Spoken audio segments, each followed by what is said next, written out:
Pemerintah Manchu, dalam hal ini diwakili oleh Putri Nirahe sendiri yang memimpin sebagai ahli siasat, menjadi kecelik. Bukan saja tiap pasukan yang sudah diatur untuk menyerbu Sichuan dari beberapa jurusan dalam waktu yang tak tersangka-sangka mengalami perlawanan sengit. Juga tokoh-tokoh pandai seperti Kang Towo Kui yang memimpin kawan-kawannya, yang diharapkan untuk dapat mengacaukan pertahanan musuh dengan kepandaian mereka. Ternyata membentur karang karena di Sichuan terdapat banyak pula orang sakti. Bahkan segala usaha setan botak gak lihat selain gagal oleh perlawanan tokoh pejuang yang membantu Raja Muda Busam Kui.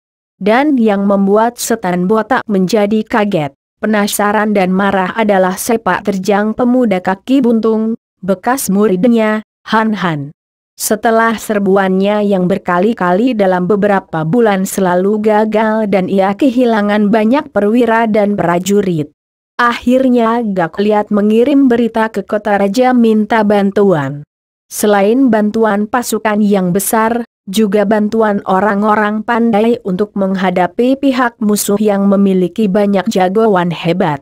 Tak lama kemudian, utusannya datang kembali dari kota raja membawa perintah Putri Nirahe agar penyerangan dihentikan dulu. Dan pasukan Manchu diharuskan mengurung Sichuan dengan menjaga tapal batas di timur, selatan dan utara dengan ketat sampai bala bantuan datang. Karena perintah ini, perang yang biasanya hampir setiap hari terjadi, menjadi berhenti. Dan kedua pihak hanya berjaga-jaga di daerah kekuasaan masing-masing, terhalang deretan pegunungan yang memagari provinsi Sichuan. Pihak Sichuan yang dalam perang ini menjadi pihak yang mempertahankan diri, bernapas lega menyaksikan terhentinya serangan-serangan musuh. Dan mereka dapat beristirahat sambil menyusun kekuatan baru. Secara terpaksa sekali Han Han kini ikut berperang menentang pasukan Manchu. Sebagai seorang panglima pelopor, di samping tokoh-tokoh besar lainnya. Terutama sekali kedua orang pendeta lama dari Tibet yang amat sakti. Han Han memimpin pasukan yang terdiri dari ahli-ahli silat dan sebagian besar adalah kaum pejuang golongan patriot yang berjuang semata-mata membela nusa bangsa tanpa pamrih. Dan sesuai pula dengan siasat Busam Kui, pasukan-pasukan orang gagah ini memang dibentuk untuk menghadapi pasukan-pasukan kuat dan istimewa dari pemerintah Manchu. Maka tentu saja Han Han menjadi lega hatinya ketika dalam pertempuran-pertempuran itu ia selalu menghadapi tokoh-tokoh hitam yang memimpin pasukan-pasukan istimewa musuh. Bahkan pernah dalam sebuah pertempuran besar-besaran, ia bertanding melawan Kang Towo Kui Gak Liat. Setan botak yang lihai dan yang menjadi musuh lamanya itu. Kenyataan bahwa dia melawan tokoh-tokoh sesat inilah yang menghibur hatinya yang selalu merasa tidak enak kalau ia teringat bahwa dia berperang melawan bangsa adiknya. Setelah perang dihentikan oleh pihak Manchu setelah berbulan-bulan terjadi bentrokan-bentrokan di sepanjang perbatasan, keadaan menjadi sunyi dan para pejuang di Sichuan menjadi menganggur. Han Han menjadi kesal hatinya. Usahanya mencari Lulu sama sekali tidak berhasil. Bahkan selama terjadi keributan perang, dia tidak pernah bertemu dengan Hian Cheng yang berjanji menyelidiki dan mencari Lulu. Juga Lau Sin Lian belum masuk ke Sichuan, ataukah sudah masuk dan melawan musuh di daerah lain? Ataukah tidak sempat memasuki daerah Sichuan karena perang telah pecah? Pagi hari itu, selagi Han Han termenung seorang diri dalam hutan, tak jauh dari benteng penjapan, Wan Sin Kiat datang mengunjunginya. Mendengar panggilan Sin Kiat, Han Han menoleh dan dia memandang kagum.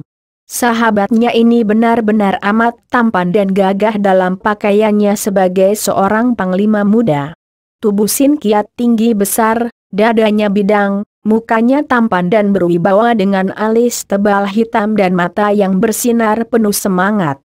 Jalannya seperti lenggang seekor harimau. Seorang muda yang hebat dan dia akan merasa senang sekali kalau Lulu dapat atau lebih tepat lagi mau menjadi istri pemuda ini. Dia tahu bahwa Sin Kiat amat mencinta Lulu, akan tetapi bagaimana dengan Lulu? Dia mengharap mudah-mudahan Lulu dapat menerima cinta kasih Sin Kiat. Kalau adiknya itu mendapatkan pelindung seperti Sin Kiat ini, hatinya akan merasa tenang dan tenteram. Tidak seperti sekarang ini. Perlu apa memikirkan tentang perjodohan Lulu? Kalau bocah itu sendiri sampai sekarang belum dapat ditemukan, bahkan tidak ia ketahui di mana tempatnya. Masih hidup ataukah sudah mati? Cepat Han Han mengusir pikiran ini dan ia menyambut Sin Kiat dengan senyum lebar, karena ia teringat akan bocah pengemis yang ia beri roti dahulu itu. Wah! Engkau gagah sekali, Sin Kiat. Sekarang telah terbukti dan tercapai cita-citamu ketika masih kecil. Cita-cita masih kecil? Apa maksudmu? Sin Kiat duduk di atas batu gunung di depan Han Han yang duduk di atas akar pohon. Lupa lagikah engkau dahulu? Pernah engkau mengatakan bahwa engkau bercita-cita menjadi seorang perwira. Dan sekarang engkau telah menjadi panglima. Sin Kiat tidak menyambut godaan ini dengan wajah berseri, bahkan keningnya berkerut.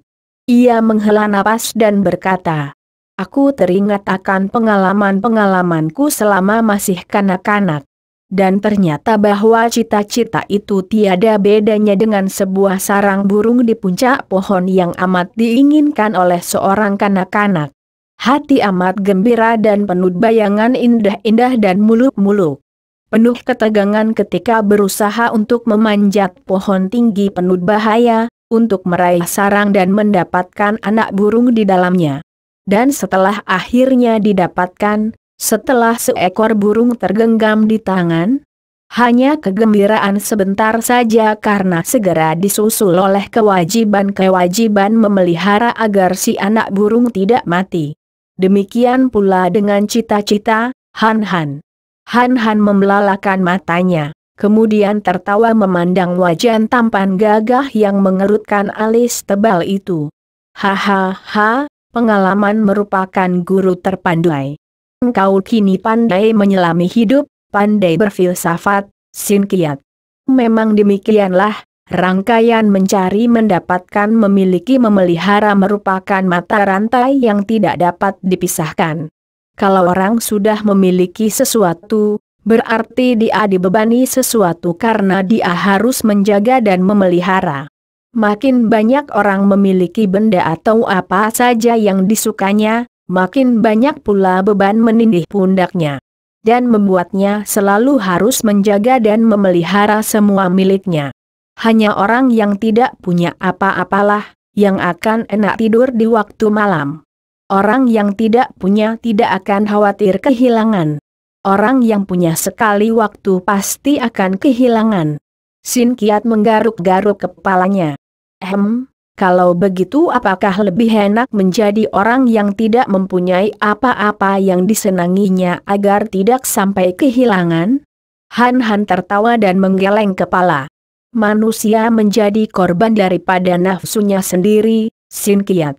Karena itu, dalam keadaan bagaimanapun juga ia akan selalu menderita. Yang tidak punya akan menderita oleh nafsunya sendiri yang menimbulkan perasaan iri hati. Yang punya akan menderita oleh nafsunya sendiri yang tidak ingin kehilangan miliknya.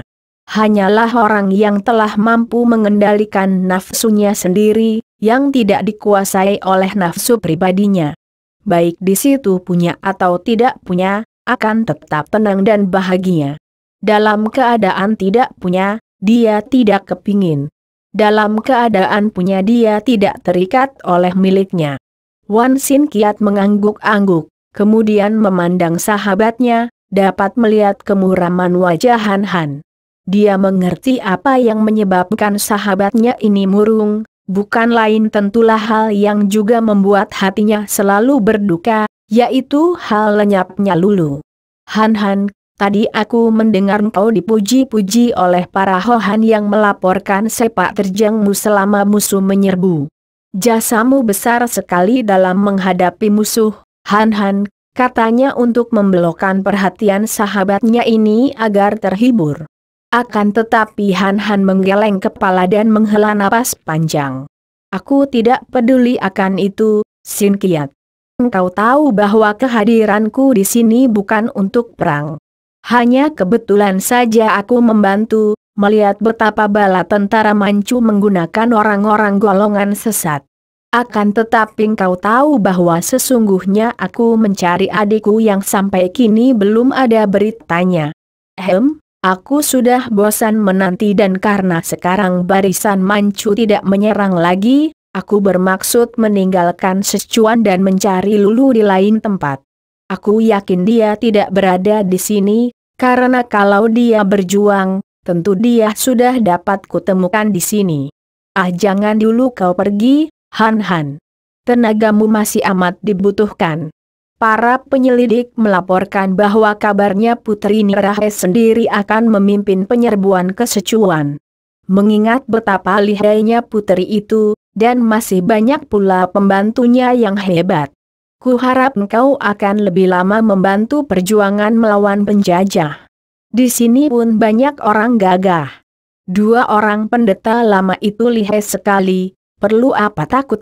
Aku tidak suka perang, apalagi aku tidak suka menjadi panglima karena memang bukan kehendakku menghambakan diri di sini. 2 orang pendeta itu? Mereka sama sekali tidak boleh diandalkan. Memang, mereka itu memiliki kepandaian tinggi, akan tetapi mereka adalah sekutu-sekutu dari Pangeran Qiu. Han Han teringat akan cerita pejuang yang buntung kakinya. Maka ia memandang kepada sahabatnya itu dan bertanya, apakah salahnya? Kulihat Pangeran Qiu juga berjuang bahu-membahu dengan Buong Ya. Sin Kiat menggeleng kepala. Memang, sekarang ini kita semua bersatu dalam menghadapi serbuan barisan Manchu. Akan tetapi sesungguhnya di sebelah dalam timbul keretakan di antara mereka yang memegang pimpinan.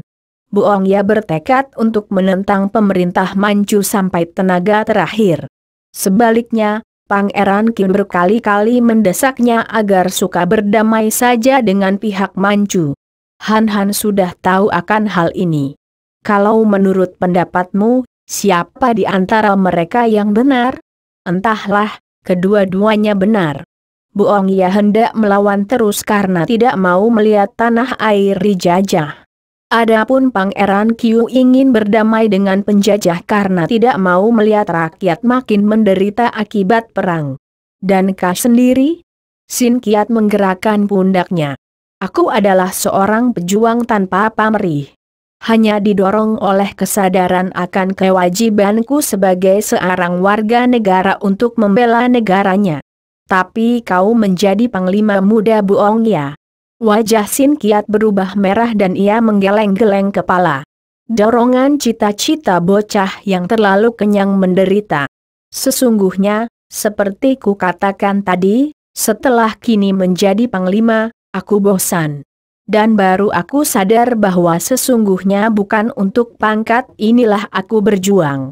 Andai kata saat ini juga pangkatku dicabut, aku tetap akan berjuang melawan penjajah.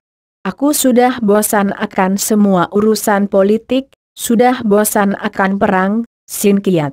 Kehadiranku di Sichuan dan bantuan-bantuanku amatlah bertentangan dengan hatiku sendiri.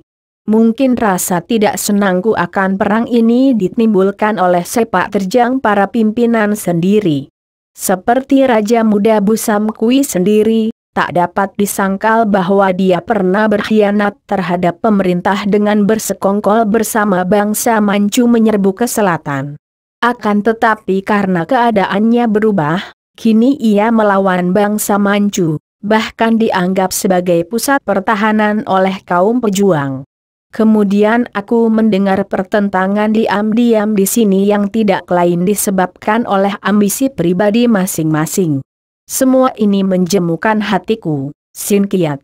Aku mulai curiga terhadap orang-orang yang menggunakan kedok yang indah-indah untuk menutupi nafsu pribadi. bersembunyi di balik kata-kata indah seperti perjuangan dan lain-lain sebagai alasan.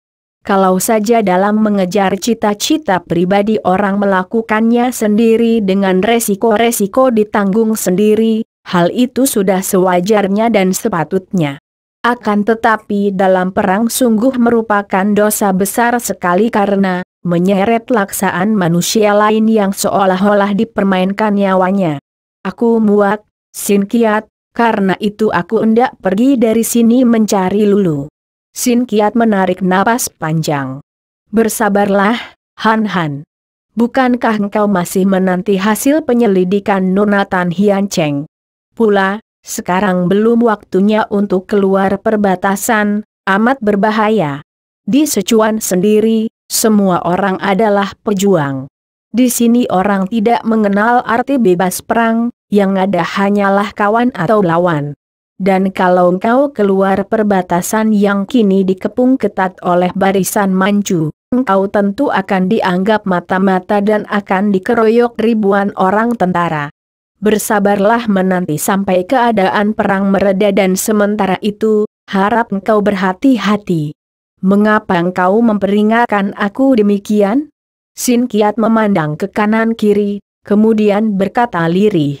Agaknya pertentangan paham antara Pangeran Kiyu dan Buong Ya timbul lagi dan makin menghebat dengan adanya pengurungan barisan Manchu. Dan aku tahu bahwa kedua pihak ingin memperebutkan orang-orang pandai kedua pihak masing-masing. Maka tentu saja engkau menjadi calon yang amat penting dan menarik untuk mereka perebutkan. Aku? Diperebutkan? Tenagamu yang amat mereka butuhkan, Han Han. Pemuda buntung itu menggeleng-geleng kepala. Aku makin muak. Akan tetapi baiklah. Alasan-alasan yang kau kemukakan tadi memang tepat. Aku akan bersabar menanti sampai keadaan mereda. Aku akan pergi mencari Nona Tan Hian Cheng, mungkin dia berada di Wan Xian dan membantu perang di bagian itu. Siapa tahu dia sudah mendengar tentang Nona Lulu. Demikianlah, Han Han mendengar bujukan dan nasihat Sin Kiat, menunda kepergiannya meninggalkan Sichuan. Akan tetapi dia sudah menjadi makin bosan dan gelisah memikirkan Lulu. Apalagi pada waktu itu, pihak Manchu hanya saling menjaga tapal batas daerah kekuasaan masing-masing. Mereka hanya mengirim mata-mata dan para penyelundup untuk saling menyelidiki keadaan masing-masing. Sichuan dikurung dari timur, utara dan selatan. Satu-satunya daerah luar yang masih dapat dihubungi hanyalah Xinjiang dan Tibet. Tepat seperti yang dikhawatirkan Sin Kiat, beberapa hari kemudian Han Han mengalami usaha memperebutkan dirinya. Ketika pada suatu malam dia diundang oleh Pangeran Qiu ke dalam gedungnya. Han Han yang tidak mempunyai urusan pribadi dengan pangeran itu, merasa heran. Akan tetapi tentu saja tidak berani menolak dan pada saat yang ditentukan pergilah ia menghadap Pangeran Qiu di gedungnya. Berbeda dengan Wan Sin Kiat yang memakai pakaian panglima muda yang indah dan gagah, Han Han tidak pernah mau memakai pakaian kebesaran. Sungguh pun dia telah diangkat sendiri oleh Raja Muda Busam Kui sebagai panglima pasukan pelopor. Kini ia menghadap Pangeran Qiu juga dengan pakaian sederhana, dan terpincang-pincang dibantu tongkat bututnya memasuki istana yang megah itu. Han Han merasa kaget, heran dan juga malu hati ketika melihat betapa Pangeran Qiu sendiri yang menyambutnya. Bersama Tian Tok lama yang gendut bermuka kekanak-kanakan dan Tai Li lama yang kurus dan bersinar mata hitam aneh. Ia cepat menjura dengan hormat, dan ia makin heran melihat Pangeran Qiu mendekatinya, memegang tangannya dan berkata, "Sumat Ai Hiap, tidak perlu melakukan banyak peradatan, marilah kita masuk ke dalam. Aku hendak membicarakan hal yang amat penting dengan Tai Hiap." Mereka memasuki ruangan dalam yang indah dan di situ telah tersedia makanan yang serba lengkap dan mewah di atas meja. Pangeran Qiu mempersilahkan Han Han duduk dan beberapa orang pelayan wanita yang muda-muda dan cantik-cantik cepat melayani mereka menuangkan arak. Kemudian atas isyarat pangeran itu, mereka mundur dan berdiri di sudut kamar menanti perintah. Setelah menerima suguhan arak beberapa cawan, Han Han lalu bertanya, tanpa menyembunyikan keheranannya dalam suaranya. "Maaf, pangeran. Sungguh saya merasa amat heran atas undangan pangeran. Ada urusan penting apakah?" Pangeran Kiyu tertawa bergelak, dan dua orang pendeta lama itu pun tersenyum. "Sumatai Hiap, ketahuilah bahwa sebetulnya antara engkau dan aku masih ada hubungan keluarga." "Ah, harap pangeran tidak berkelakar." Han Han berkata, tidak percaya sama sekali. "Aku tidak main-main, Tai Hiap. Dan aku pun baru saja mengetahui akan hal ini dari keterangan Tian Tok Lama," jawab Pangeran Kiyu sambil tersenyum. Han Han teringat akan peringatan Sin Kiat agar dia berhati-hati. Siapa tahu ada maksud tersembunyi dalam sikap pangeran yang aneh ini, maka ia lalu menoleh dan memandang wajah pendeta lama gendut yang ia tahu amat lihai kepandaiannya itu. "Saya mohon penjelasan," kata Han Han singkat, ditujukan kepada Pangeran Kiyu akan tetapi dia menatap wajah Tian Tok Lama. Hosio Lamai gendut ini tersenyum, mengangkat cawan dan minum araknya. Sekali teguk arak keras dalam cawan itu pindah ke perutnya, dan sambil meletakkan cawan kosong di atas meja ia berkata, "Maaf, Sumatai Hiap. Dalam perang pinceng terpaksa untuk sementara membuang pantangan minum arak dan makan daging. Tentu saja engkau merasa heran sekali mendengar keterangan Pangeran Kiyu, bukan? Akan tetapi sesungguhnya begitulah. Engkau masih terhitung keluarga dari pangeran, dan hal ini dapat dibuktikan kalau saja Tai Hiap tidak menyembunyikan sesuatu dan suka mengaku secara jujur." Han Han masih merasa heran dan kini ia memandang tajam, mengerutkan alisnya. "Tian Tok Lo Suhu, saya tidak menyembunyikan sesuatu." Pendeta gendut itu tertawa dan matanya bersinar penuh kagum. "Tai Hiap pandai sekali menyembunyikan kesaktian dari pandai pula menyembunyikan nama besar. Sumatai Hiap, bukankah Tai Hiap ini cucu dari pendekar sakti Sumahoat?" Pertanyaan ini diajukan secara tiba-tiba, membuat Han Han terkejut bukan main.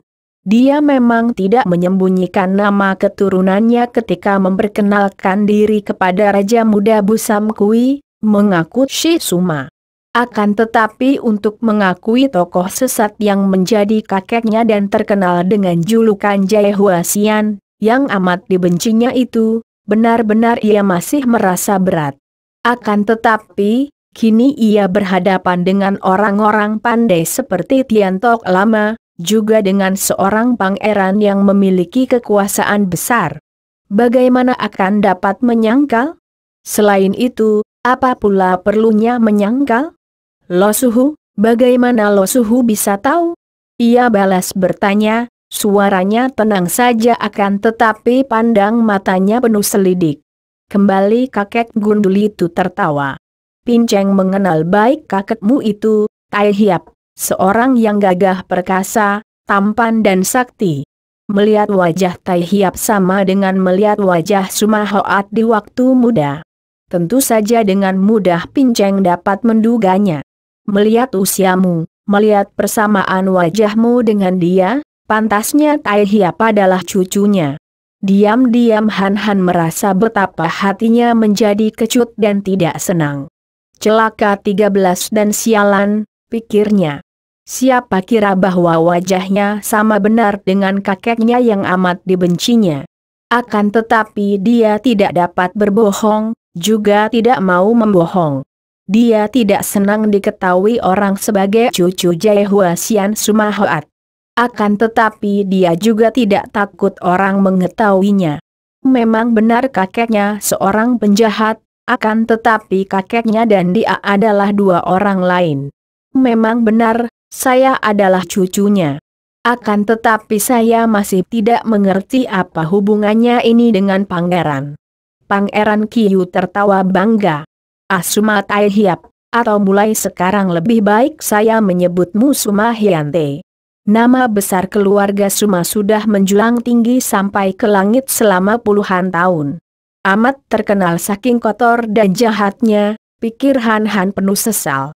Sebagai keluarga yang berkuasa, kaya raya, memiliki ilmu kesaktian yang jarang bandingannya. Dan yang lebih daripada itu semua, merupakan keluarga yang setia kepada kerajaan. Pujian kosong, pikir Han Han, sungguh pun ia sendiri tidak pernah tahu akan riwayat keluarganya yang terkenal. Bahkan pendekar sakti suling emas pun masih terhitung anggota Suma ini. Suma Han Hyante, ketahuilah bahwa antara keluarga Suma dan keluarga Kiyu terdapat ikatan kekeluargaan pula. Yaitu karena seorang di antara selir mendiang Sumakiat adalah putri keluarga Kiyu. Sedangkan Pangeran Sumakiat itu adalah ayah dari kakekmu Sumahoat. Bukankah dengan demikian, di antara nenek moyang kita masih terdapat hubungan keluarga, Suma Hyante? Kepala Han Han menjadi puyeng mendengar keterangan tentang keluarga Suma yang seringkali menimbulkan benci dan penyesalan di hatinya itu. Ia tidak peduli apakah keluarga Suma itu dahulu keluarga bangsawan ataukah keluarga kaya raya. Pendeknya nama kakeknya yang berjuluk Jaya Huasian telah menghapus semua perasaan mesra di hatinya sebagai anggota keluarga Suma. Kalau dia disuruh memilih, tentu ia akan jauh lebih suka memakai nama keluarga Siye. Akan tetapi karena dia tidak sudi menyembunyikan nama yang dianggapnya sebagai sifat pengecut, terpaksa ia menggunakan si Suma yang dibencinya itu. Apakah hubungannya hal itu dengan panggilan ini, Pangeran? Saya tidak percaya bahwa saya dipanggil hanya untuk mendengar keterangan tentang keluarga nenek moyang ini. Hahaha, engkau terlalu kurang sabar, Hyante. Bukankah hal yang menggirangkan ini perlu dirayakan lebih dulu? Marilah, kita makan minum, baru nanti kita bicara lagi. Karena sikap pangeran itu yang ramah tamah, ditambah lagi sikap dua orang pendeta lama yang menghormatnya, Han Han tak dapat mengelak dan mulailah mereka makan minum. Han tidak tahu betapa Pangeran Kiyu dan dua orang pendeta lama itu seringkali bertukar pandang dan isyarat. Dan tidak tahu betapa pangeran itu sengaja mendatangkan dua orang pelayan wanita yang baru, yang muda-muda dan amat cantik. Tidak tahu bahwa dua orang pelayan ini sengaja diperintah untuk melayaninya, untuk merayunya dengan gerakan-gerakan lemah gemulai. Dengan suara merdu ketika menawarkan arak, dengan sentuhan-sentuhan mesra secara sambil lalu ketika melayaninya. Han Han merasa kikuk dan canggung, diam-diam mendongkol kepada dua orang pelayan itu yang dianggapnya genit dan terlalu berani. Akan tetapi dia diam saja, melirik pun tidak kepada dua orang wanita muda yang menyiarkan keharuman dari tubuh mereka. Suara-suara merdu memikat dari mulut mereka, dan rangsangan-rangsangan dari sentuhan jari tangan mereka.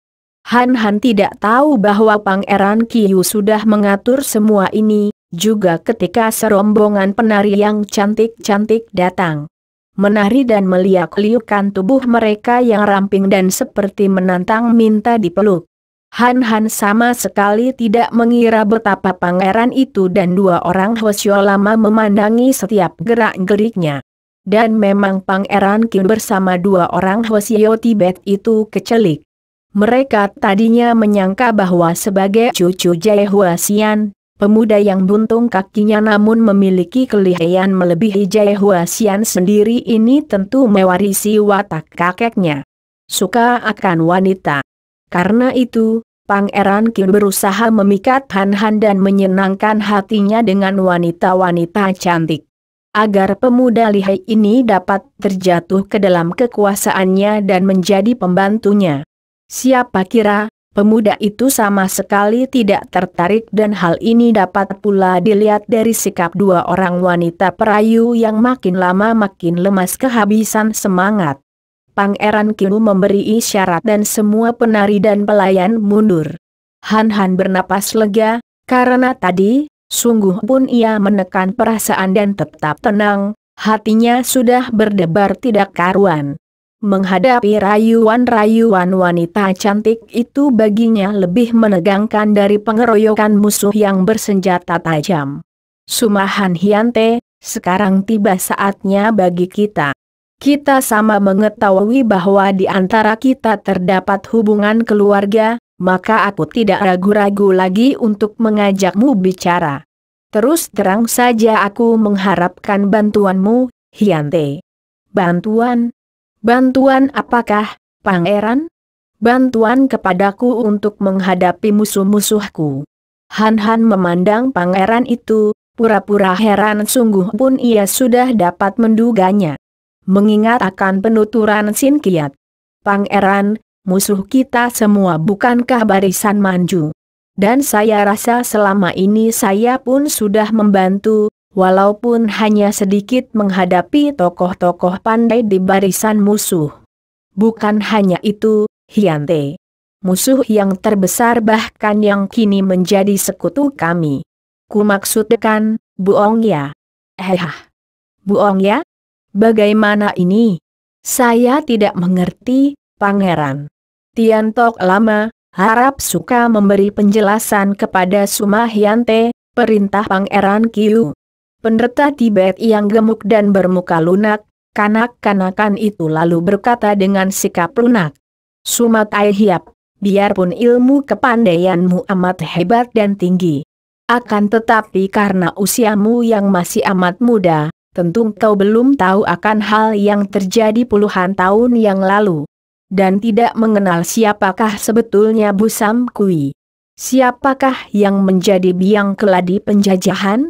Yang memungkinkan bangsa Manchu datang menyerbu dan menaklukkan seluruh pedalaman? Bukan lain adalah Bu Sam Kui. Kalimat terakhir ini diucapkan dengan tekanan untuk mendatangkan kesan. Akan tetapi mereka semua melihat bahwa pemuda buntung itu tidak tampak kaget dan mendengarkan dengan tenang-tenang saja. Hal ini memang tidak aneh bagi Han Han yang sudah mendengar akan cerita itu. Akan tetapi dua orang pendeta Tibet yang sakti itu mengira bahwa sikap tenang Han Han ini hanya karena pemuda ini sudah pandai menguasai hati dan pikirannya. Pandai menguasai perasaannya. Maka Tian Tok Lama melanjutkan. Pada waktu kerajaan Beng diserbu bangsa Manchu, kalau semua panglima seperti Bu Sam Kui dan lain-lain mengerahkan bala tentara mempertahankan, tentu bangsa Manchu dapat dipukul hancur. Akan tetapi sayang, kaisar terakhir kerajaan Beng amat lemah sehingga para panglima memberontak. Bahkan Bu Sam Kui yang merupakan pengkhianat terbesar telah bersekutu dengan bangsa Manchu dan menyerbu ke selatan. Berkat bantuan Bu Sam Kui maka bangsa Manchu berhasil menguasai seluruh pedalaman. Dan sekarang, setelah terlambat, setelah melawan pun tiada gunanya lagi. Bu Sam Kui menentang bangsa Manchu mati-matian dan semua ini untuk mempertahankan kedudukannya sebagai raja muda di Sichuan. Han Han juga sudah mendengar akan hal itu, bahkan dia sudah tahu lebih banyak lagi. Misalnya tentang keinginan Pangeran Qiu untuk mengadakan perdamaian dengan pihak Manchu, yang tentu saja didasari keinginan mendapatkan kedudukan tinggi yang akan diberikan pemerintah Manchu kepadanya. Akan tetapi karena Han Han tidak peduli akan urusan itu yang dianggapnya bukan urusannya, kini mendengar penuturan Tian Tok Lama lalu bertanya, apakah hubungannya semua itu dengan saya? Dan mengapa diceritakan kepada saya? Kini Pangeran Qiu yang melanjutkan. Suma Hyante, setelah kau mendengar penuturan Tian Tok Lama, tentu kau sadar bahwa tidak semestinya kau mengabdi kepada Bu Sam Kui. Dia seorang yang palsu hatinya. Karena itu, saya mengulurkan tangan kepadamu, sebagai anggota keluarga, untuk membantuku. Pangeran Qiu memandang tajam penuh selidik. Akan tetapi, apakah bedanya? Andai kata saya membantu Pangeran, tentu untuk melawan barisan Manchu. Han Han pura-pura bertanya. Omitohut, sungguh mengagumkan. Tai Hiap yang lihai masih terlalu muda, polos dan bersih. Tai Li lama yang kurus berkata, "Bukan, Hyante. Ku minta agar engkau suka berpihak kepadaku karena terjadi pertentangan antara pihakku dan pihak Busam Kui. Engkau tahu bahwa jelek-jelek aku masih keluarga kerajaan Beng. Seorang pangeran dari kerajaan itu, sedangkan Busam Kui hanyalah seorang panglima yang sudah memberontak dan berkhianat.